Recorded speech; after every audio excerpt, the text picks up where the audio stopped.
Okay guys, so I'm leaving here and it's starting to rain quite a bit over here. So I go to a laundromat that is family owned, and I believe they're Mexican, Spanish, not sure exactly what descent, but they're family owned, and they have their daughter in there, they have their granddaughter. I saw an older man today, and he looked like a homeless man to me. He really did. He was, but he looked like he kind of worked there. And he had a cross on, and I'm like, I like your necklace. And he was telling me about his necklace. I invited him to church. And he said, this is my family. So, this is how it's supposed to be, right? It's supposed to be family taking care of family.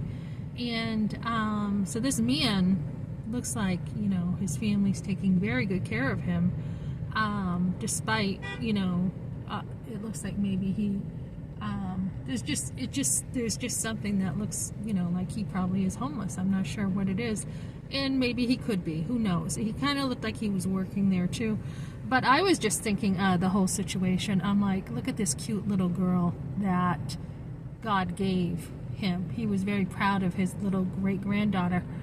And, I was thinking too, when my grandmother had a lot of pride in me, she was always like, she's so cute. Every time I visited, she's such a sweetie. She's so cute about me. And she would introduce me as her first granddaughter all the time. So, don't look down on people. I mean, there was a time when my grandmother was sleeping around and stuff, and I got the truth about my grandmother and all this stuff going on, that I did look down on her. But she had her issues. She was Catholic. She did pray all the time to God, that God would, through the rosary, forgive her. There was a lot of bondage there. So just a hard life. And, that's kind of how you have to look at things sometimes. But I know that I was someone who she absolutely adored, and my whole family. So, appreciate the people who meant something in your life. I just heard a couple talking about the people in their life who touched them. And there are a lot of people who touched my life that I appreciate.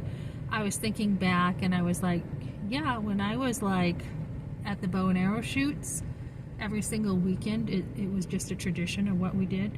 There were a lot of people there who touched my life. When I was in school, my favorite teacher was Mrs. Walker in second grade. Thinking about how she touched my life. In third grade, Mrs. Bresnahan, Mrs. Roberts.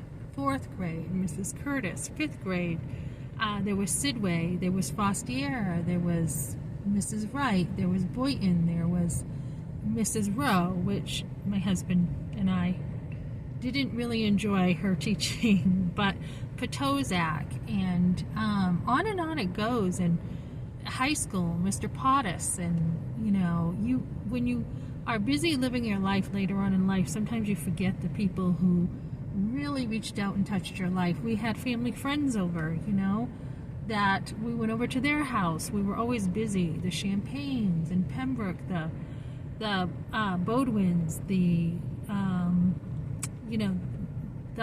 when we had hunters over and went fishing, and just so many people who have touched my life.